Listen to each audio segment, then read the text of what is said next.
Hey Queens, welcome back to my channel. My name is Chinyaka and I'm the creative lead of this page. So on today's tutorial, I'll be taking you guys through on how to make bridal hand fan in pinky shade. So all you'll be needing for this project is your pink feathers. In this tutorial, I use two types of feathers. I use chicken feathers and duck feathers. Next, I use matching trim, bridal satin for cover up, wording, USU or your candle gun, and the candle itself. Okay, before we proceed, I have this beautiful bridal hand fan that I made with duck feathers that I would like to show you guys. So can you see? If you want me to make a tutorial on this particular hand fan, just type in gold hand fan tutorial on the comment section. All right, so on to the next level. Grabbing your skeleton like this and arrange it the way you are seeing me doing. By doing so, you are trying to ensure that you are getting the size of the hand fan you are about to make, and before proceeding and applying glue. Next, apply your glue little by little at the side corner of the skeleton, and after that you place it with the second side of the skeleton on top of each other, little by little, if you want it very wide. Okay, a warm welcome to my new subscribers. I see you all. Please help me to subscribe, turn on the notification bell button, share, comment and like. To my old subscribers, thank you so much for always coming back. When you are done, it should be looking like this. And after applying your glue, make sure that your hot glue gun is super hot. Then moving on to the next level is place it on top of your wording, but ensure that as you are cutting up your wording, make sure that the wording is cut into two parts, meaning the one side will have to be exactly elapsed with the skeleton, while the other side will have to be 1 inch bigger than the second wording. Okay, afterwards you apply the glue all over to use and cover it up. Right, great.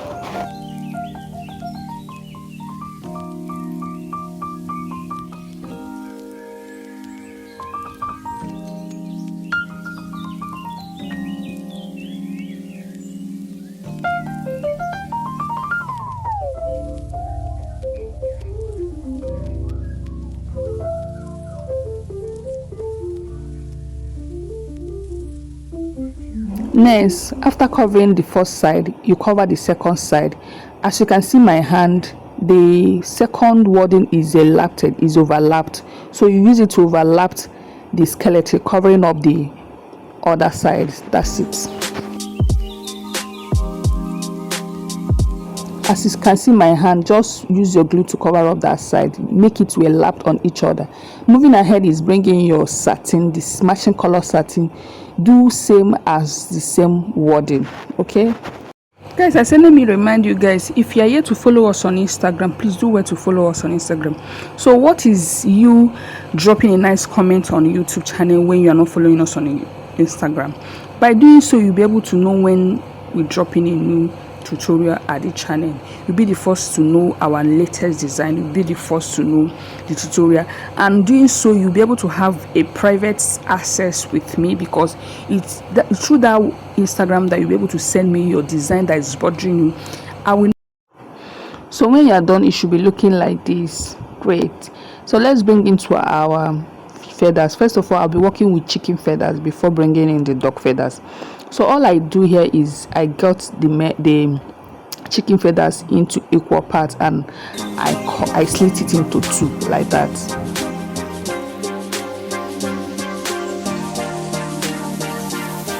Note, before proceeding in gluing your feathers onto your skeleton, ensure that you first of all place it on the skeleton to see the front side. So as you can see, I'm trying to view it, but this particular side that you're looking at is the wrong side. So when you get your feathers, you know the front and the back. Once you look at it, you just see. I don't know how to explain, but you just see it.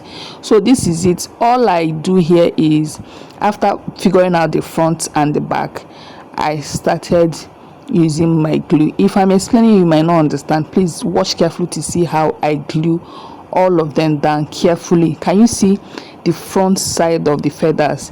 As you are placing it, the feathers will be coming up, it will be splashing. That's to know that side is front side. I don't want to talk too much. People are saying that I'm talking too much. I don't know, but it's imbued. So continue placing your feathers down to your skeleton using your hot glue gun. Make sure that your hot glue is super hot, okay? As you're placing, you are using your hand to add pressure, right?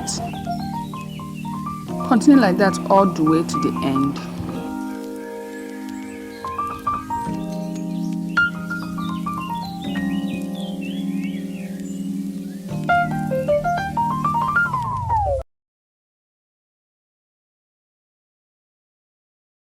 When you get to the end, trim off the excess at the edge there, and you overlapped it like that. So you to flip your skeleton over and repeat the same thing at the other side, okay?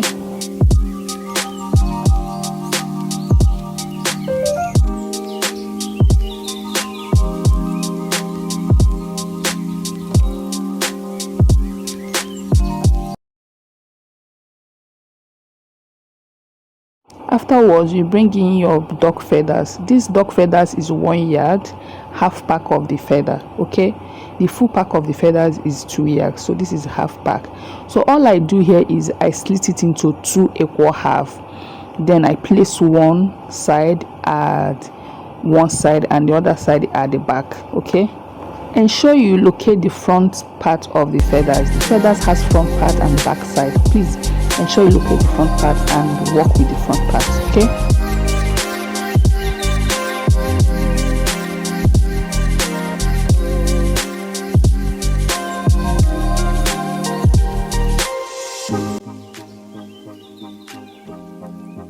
So I've finished placing them. Look, can you see how it is? On your own, you might decide to leave it like this, but I wanted more feathers, which is going to be the third layer. So I'm going to bring in the little pieces, that the leftover from the chicken feathers, sorry, and but watch this tricky right here. The chicken feathers is not enough, so all I'm going to do is that I'm going to leave 2 inches away from the beginning to the end. Just watch carefully, you see 2 inches away from my right hand side and 2 inches away from my left hand side on the both sides. I'll come back and show you how to fill it up, okay?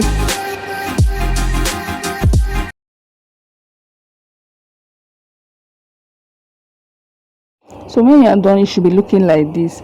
So the tricky here is that from the bunch of the feather that I have on the bridal hand fan, I just clipped out few feathers from the bunches like that.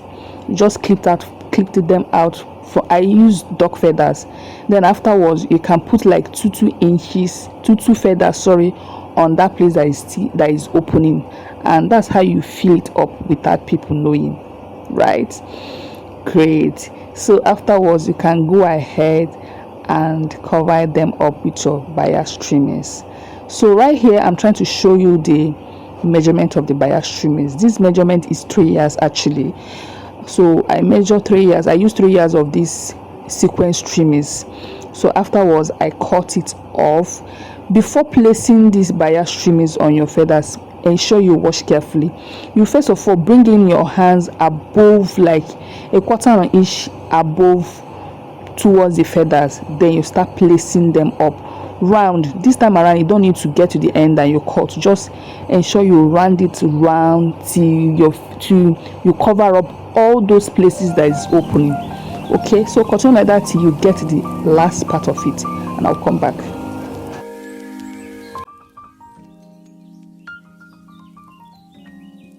So this is how to add another trimmings if your trimmings stops halfway. So watch carefully, overlap the second trimmings on top of the first trimmings and continue your rolling over, okay?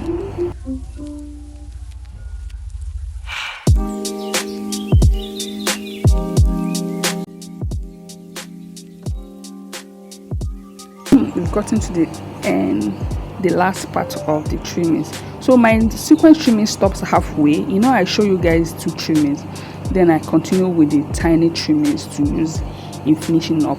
Afterwards, I applied my stones or beads, whatever one that you want, and that's it. your bridal hand fan is super ready.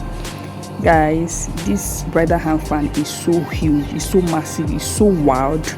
If you are looking forward to make a very wide bridal hand fan, this video is a must watch for you to see. Make sure that you watch it to the end, okay? And after applying all your appliques, your stones, your bead, this is the outcome, the final outcome of it. Can you see how beautiful it's looking? And I hope you learned something today. Thank you so much for watching. Thank you for subscribing. Thank you for sharing, for comments. Thank you for your likes, and I will see you in my next video. And yes, if you're watching till this last minute and you are here to subscribe, what are you waiting for, guys? Please help me hit up the subscription button, turn off the notification to always notify each time I drop in a new video. Thank you and bye.